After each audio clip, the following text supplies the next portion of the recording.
ইরানে যুক্তরাষ্ট্রের হামলার প্রভাবে বিশ্বজুড়ে অর্থনৈতিক কার্যক্রমে ধীরগতি দেখা দিয়েছে। এর প্রভাব পড়েছে চীনের অর্থনীতিতেও। ফলে দেশটি নির্ধারিত অর্থনৈতিক প্রবৃদ্ধির লক্ষ্যমাত্রা থেকে পিছিয়ে পড়েছে। বুধবার বিবিসির এক প্রতিবেদনে এই তথ্য জানানো হয়েছে।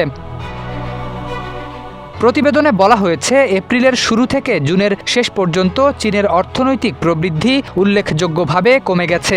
অভ্যন্তরীণ চাহিদা হ্রাস এবং ইরান যুদ্ধের কারণে জ্বালানির দাম বেড়ে যাওয়ায় রপ্তানি বাণিজ্য প্রভাবিত হয়েছে। সরকারি মোট দেশজ উৎপাদনের পরিসংখ্যান বলছে, বিশ্বের দ্বিতীয় বৃহত্তম অর্থনীতির দেশ চীন চলতি বছরের দ্বিতীয় ত্রৈমাসিকে 4.3% প্রবৃদ্ধি অর্জন করেছে। এ সময় দেশটির প্রবৃদ্ধি বার্ষিক লক্ষ্যমাত্রার নিচে রয়েছে। চলতি বছরের প্রথম ত্রৈমাসিকে প্রবৃদ্ধি ছিল 5%। তবে গত বছরের একই সময়ের তুলনায় এবছরের জুনে দেশটির রপ্তানি 27% বেড়েছে। দেশ জুড়ে যে কোনো কেনাকাটায় 10,000 টাকার বেশি অফার, তাই পেমেন্ট মানেই বিকাশ।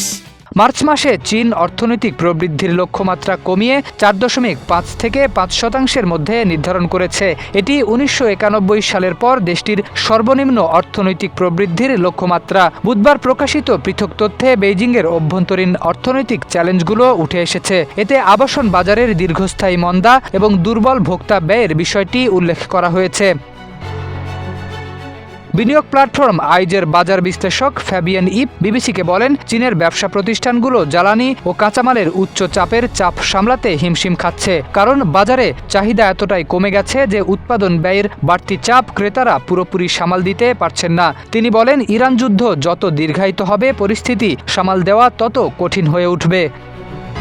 শরীফ উদ্দিন, ইত্তেফাক নিউজ।